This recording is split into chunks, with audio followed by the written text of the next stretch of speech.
Welcome to the You've Heard It Said podcast. This is Allie. And Jason. And today we're letting you in behind the curtain a little bit. I didn't realize there was a curtain, Allie. Well, it's not like a physical curtain. It's more like a metaphorical curtain. All right, I can do that. Roll with that. So before we kind of plan out every episode, we kind of think about what stories do we want to share and what question are we answering.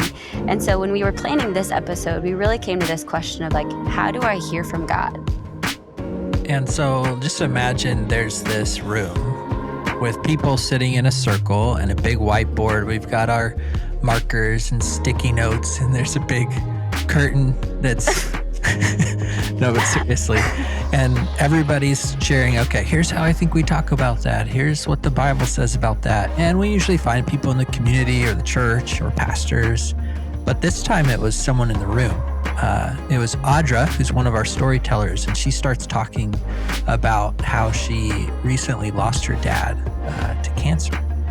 And there's this morning where God just shows up in a really unexpected way.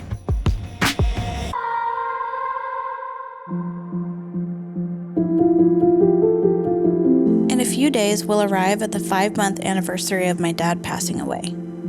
He was diagnosed with stage 3 esophageal cancer in June 2015. He was pretty young and pretty healthy despite the cancer, so in the years leading up to his death, there were a lot more good days than bad. But at the end, when the treatment stopped and the cancer continued to spread, my family and I were praying for every small relief for him. Just one good day, one good hour. It was a heavy, dark cloud that hung over everyone. We knew at this point that aside from a miracle, he wasn't going to get better. All we could do was pray for relief. So one morning I woke up, and as I sat in bed, my burden for my dad and his suffering just started to feel suffocating. I started praying again, but this time I wasn't praying prayers for relief.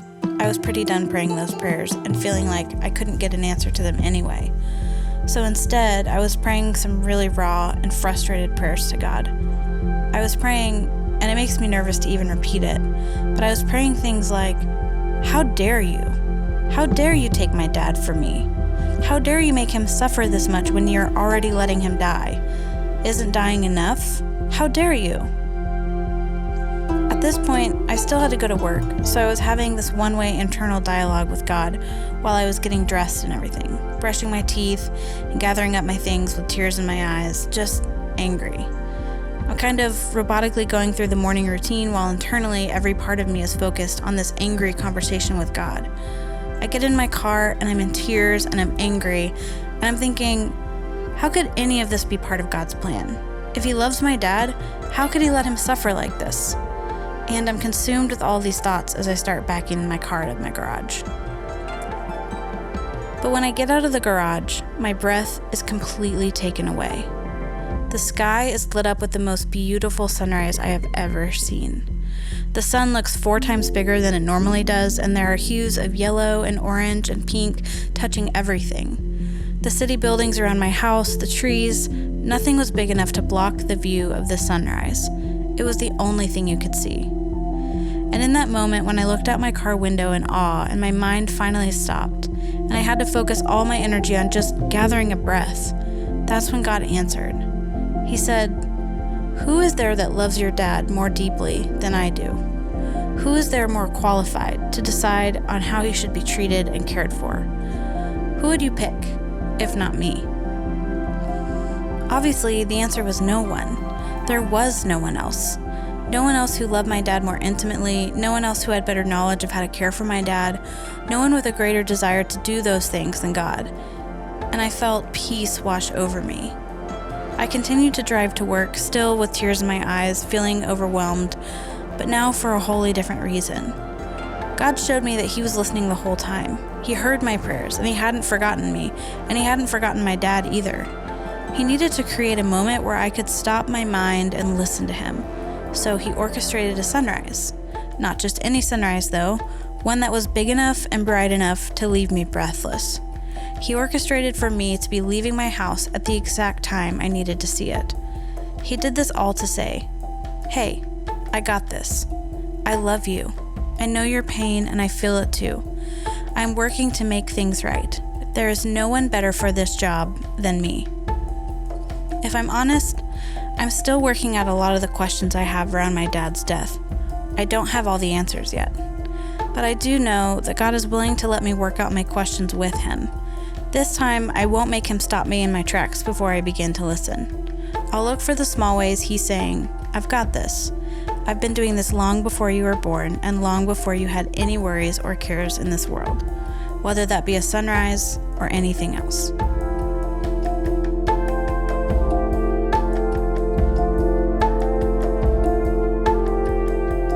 Man, Audra's story is so powerful, and it actually kind of reminds me a little bit about Job's story. So Job, just to give the real Sparks Notes version, just like a guy that really follows God and just all of a sudden finds himself losing pretty much everything that he loved. Just so many terrible things happen to him. I always think about the part where he's got these huge boils, these wounds on his arm, and he's scraping them with pottery. Just you just feel for him, And so then he takes that opportunity and he's just mad, like anybody would be, especially if you've got boils and among all these things that you've lost. And so he just continues to seek God though, and just kind of tell God hey, I'm really upset with you. And what I love about Job's story is that, he has a bunch of friends that are you shouldn't say that to God. But then God actually speaks to Job, and God is not mad at Job for getting mad at God essentially, but he just kind of reminds Job that he is still in control and that he's the one who makes the sunrise and created the whole earth, and that he just has so much of a bigger perspective than we do. And it really reminds me of what Audra was kind of saying, of how in that moment it was so hard for her, but God just reminded her that, hey, I'm still the best person for the job. So, thinking about Job and Audra's story, my mind goes right to this other couple, April and Rockford. They're a blended family, and actually Audra and I had worked with them on a series of videos for blended families. Side note, you can find all those videos at Life.Church/blend or in this episode's conversation guide. But yeah, April and Rockford, they're on their second marriage and they're parenting kids from their first. And it starts out great, but a few years into their marriage, it just isn't working. Actually, it's not working at all. Rockford ends up sitting in the divorce lawyer's office for the second time around. He's getting papers. April's at home. She's desperate. And according to them, they're both trying to find their own ways to control the situation. And then April ends up reading this book. It's called The Circle Maker. It's by Mark Batterson, who's a pastor in Washington, D.C., and it's all about praying circles around the stuff in your life. And so April starts praying. And then their daughter randomly needs to take a trip to Washington, D.C. And April finds herself in Washington, and she's walking around the city, praying circles around her marriage and walking the same places where the author had walked when he wrote the book. Then she comes home and she starts praying circles around their house, literally inside and outside. And neighbors are stopping to ask if she's okay. And Rockford is not okay. He's frustrated. And then on one day, actually July 4th, they end up at the park. And April is walking and playing with the kids, and Rockford just decides to start running the track. And he's running and he's airing his griefs to God about their marriage. And he's telling God about how he feels about what's going on. And then something happens. He realizes that he's praying circles around their marriage too. And that was a lot of years ago. And today, Rockford and April have a strong marriage, and they actually counsel other couples, especially blended families. And they've got this life group that's the size of a small church that meets in their house. And they tell us that it wasn't so much that prayer made their problems go away or just made their marriage easy, but that prayer somehow changed them. And so we had some more questions for April and Rockford about prayer, and I think you're going to love to hear what they have to say.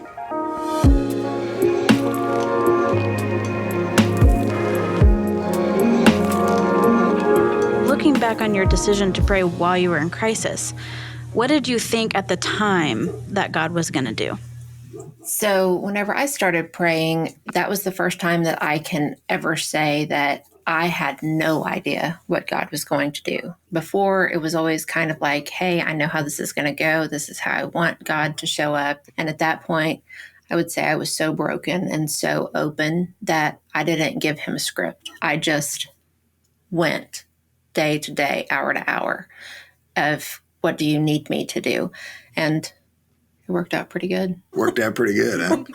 I think so. You still trying to figure out if it worked out good? I was pretty different in that situation. I can honestly say that when we had that conversation, this is where we are. This is what I want. This is where I think we should go. I was praying differently than April. I was praying, get me out of this situation. I was praying for this marriage to be over, and God did not answer the prayer the way that I was praying it. And as April continued to pray openly, he continued to work in me by watching her and seeing the reaction that she had to those open-ended prayers. And as her heart softened, my heart softened, and my prayers changed from, I went out of this, to, okay, what's next? What are we to take from this? How are we to be different? And so what do you make of it now that God doesn't always answer your prayers in the way that you want him to? That's a tough one, man. And I think prayers have been a big deal for me in the last year or so. One of the things that we have to be aware of is that God is not going to bend to our whim. That is not the point of prayer. Prayer is us being willing to see things the way that God sees things. I think it's similar to how when people are married for a long period of time, people go, you guys start to look alike, sound alike, you think alike. It's the same sort of concept. I mean, it's a relationship. It's who you spend time with. April, when you were talking, you talked about how you prayed without fear of the outcome. What do you think it was at that time that enabled you to pray without fear of the outcome? At that point, there was really nothing to lose. Whenever everything turned upside down, I was ready to have whatever God wanted out of it. You wanted out of that situation for whatever God said, this is the way it's going to be. Yeah. I think that's sort of where I'm trying to get to today. Yeah. And I'm talking about with work, with career, with kids, with all of the things that we're involved in. I said to my mom not long ago, I want to get to a place where all of my dependency is upon what God wants and what God's doing. And she said, well, be careful what you ask for. But ultimately, I want to be in a relationship with God that is completely dependent upon him to move. And whatever that looks like is okay. So we talked about what you thought God was going to do. Can you tell us a little bit about what did he actually do?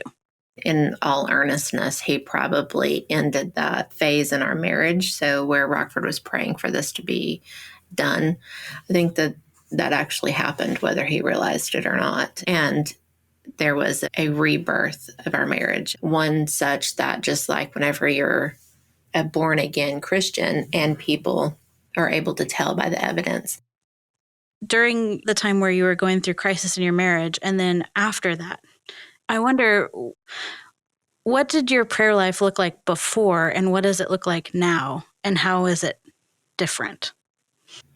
Yeah, for me, my prayer life before all of our crisis hit was sort of an ER visit. You would pray big prayers whenever things were going down the drain. Prayer has become a very important thing for me. I seek it. I'm a lot like April. I don't want it to be skin deep. I want it to pierce into my bones, and that relationship with God to be so deep and so genuine that it's like my relationship with my wife. It's something where we are constantly communicating. The way that you're going to hear from God is relationship. The more time that you spend talking to him, listening to him, understanding that he is with you at all times, just continue to have that relationship. So the question is, now that your marriage is out of crisis, can you stop praying? Can we stop praying? Yeah, you can stop praying, and you'll find yourself right back where you were. Whenever we met with you guys back last fall, we went through what we had learned from our crisis and coming out of it, and God really revealing his character to us. And it's not necessarily that he revealed anything new to us. It's just that we were finally open, at least I was, instead of asking for God to change Rockford or God to change the kids or God to change any other exterior thing. I just started saying, change me, and really waiting to hear what it was that he had to say. And it wasn't until we looked back and looked at, how amazing it has been over the last 5 or 6 years of being able to have that testimony. Every day we're adding on to that testimony, because it's never what he did 30 years ago. It's what he's doing right now. And he continues to be faithful to show up every time that we seek him. So you have to keep praying. Yeah. And when you say that it's a continual thing, can you explain a little bit more what you mean by that? It is just continually talking to the Father as you're driving, as you're having a conversation with your kids, as things are going on, just to continue to have that conversation with God. Tell me what to say to this child that is being disobedient, or that is being discouraged, or that is being joyful, because our reaction in all of that is something that can shape it, and we want it to be what God wants it to be. Well, I think that for me in all of this, whenever I think about prayer, there are times when things come up, when fear starts to creep in, that I can stop and go, you know what? God's with me in this. And I take a moment to remember that he is with me in all things, that he carries me in all things, that during times of crisis, he already knows the outcome. He is with me. My prayer life is becoming more about just remembering who God is and that he is in control, and that my only responsibility is to just communicate with him. When we did the first interview, Rockford, you said, I think at the time the biggest fear was control. I didn't want to give up control, and I don't think you really wanted to give up control. And that's ultimately what prayer did. I think to a large degree, I'm still fighting that need for control.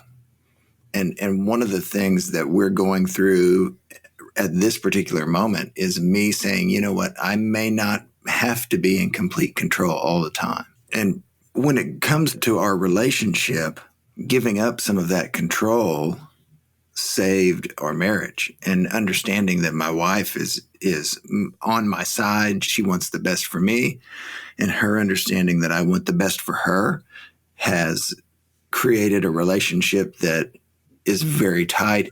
But that control, when it comes to prayer, is a big deal, because ultimately we are not in control. God has control over everything that we see, think, are. We have free will. We have the ability to choose, but really the control comes down to, am I going to try to control God in this situation? And I have to stop saying, I'm going to try and control. When God gives me a prompting, I need to be willing to move. And our relationship and our prayer life is a direct reflection of our willingness to allow him to control what we do. That is the ultimate thing, is once you learn to let go of control, that's whenever God just comes into full bloom. He just is able to say, okay, now you can finally hear me. Preach it.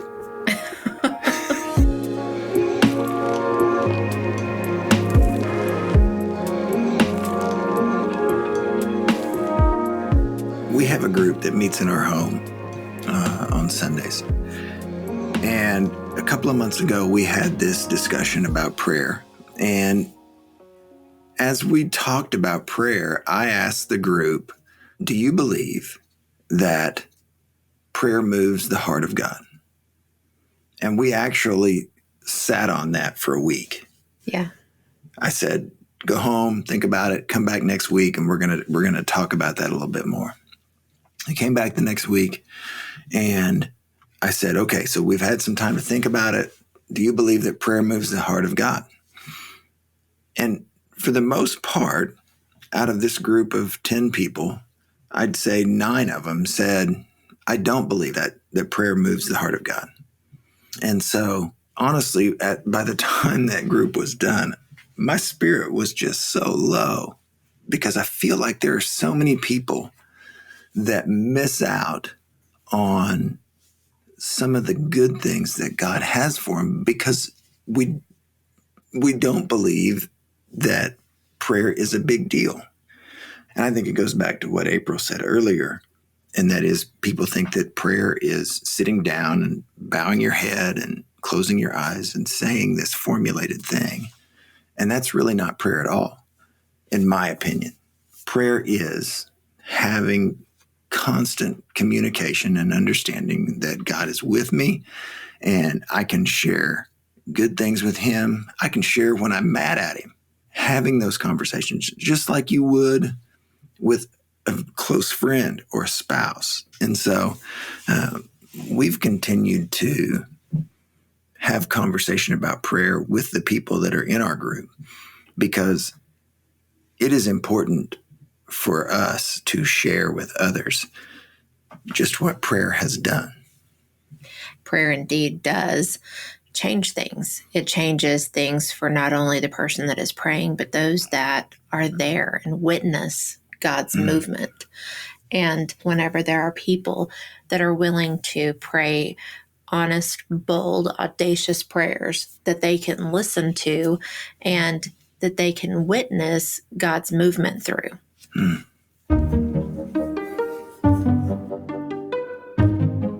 Hi, I'm Andy Burton. Hi, Andy. Today I wanted to ask you, do you ever talk to God? Well, I always pray during the night while my mom or dad just comes in to tuck me in. So, yeah, I talk to God a lot. What kinds of things do you say to God when you talk to him? Well, I pray for people, especially during this time right now. And I have been praying for my birthday because it's coming up. What do you think God is doing when you talk to him? I know he's listening, and I hope he is gonna fix everything I'm praying for. If you had to tell someone how to hear God, what do you think you would tell them? I would tell them to, if they didn't have a Bible, I would tell them to go get a Bible or something, and they would read the Bible, and they would know a lot more about God, and they would feel better, because then they would know God would always be with them. Do you think that he's always around to help us? Yes, he's in our hearts. He's always with us. So what is the best way to listen to God? I think of it as like a teacher is talking to you, and we're doing this project or something, and you need to know what to do in order to do it. So, what do you think about the fact that you can talk to the person who created the whole universe? It's amazing, and it's because I can't even see him, and talking to him, that's more than enough.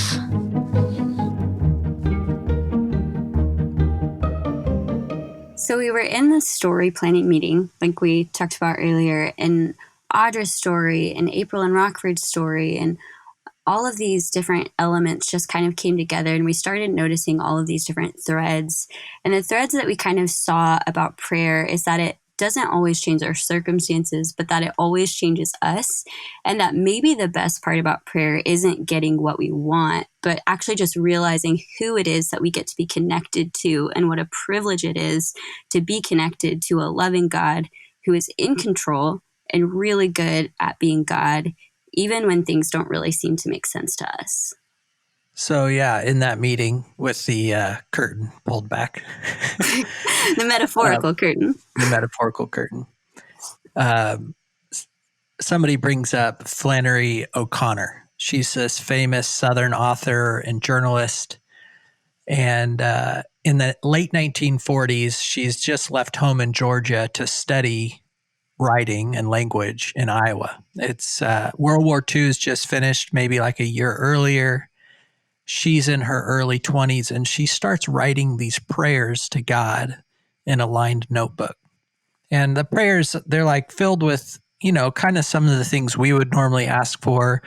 And then there's these other prayers where she's asking God to help her keep her faith in the midst of scientific discovery and all these really brilliant and honest reflections on life. But there's this one prayer that I really think you'll like.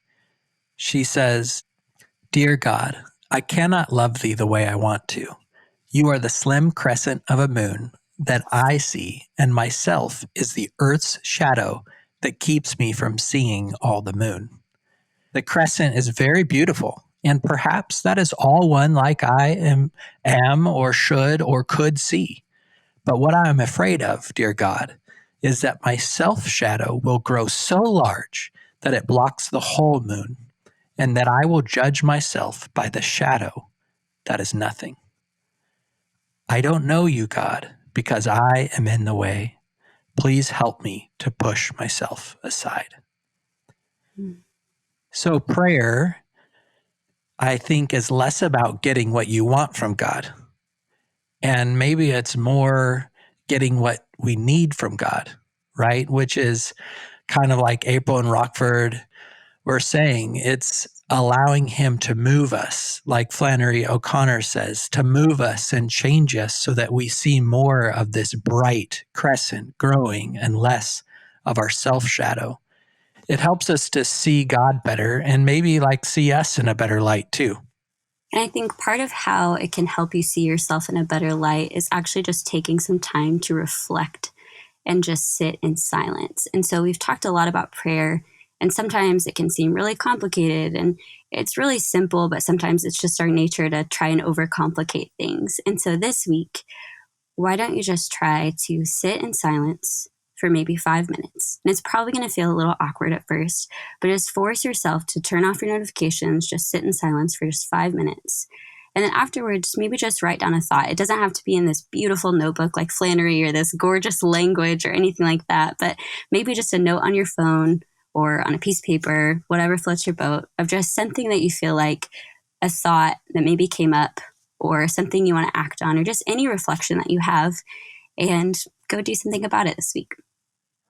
And for anyone out there who does have the YouVersion Bible app, or really anyone who doesn't yet, they've recently released a prayer feature there. And that's a great place to record your prayers. That can become your line notebook, like Flannery O'Connor's.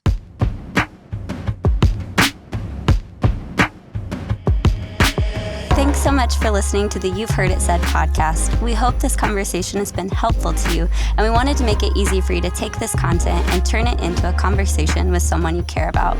You can find questions, resources, and more on our conversation guide in the show notes wherever you're listening. If you want to make it even easier, you can opt in to get the guide in your inbox every time a new episode is released. We'll include all the links you need to do that in the description. Also, if you enjoyed this conversation, please subscribe and leave a review.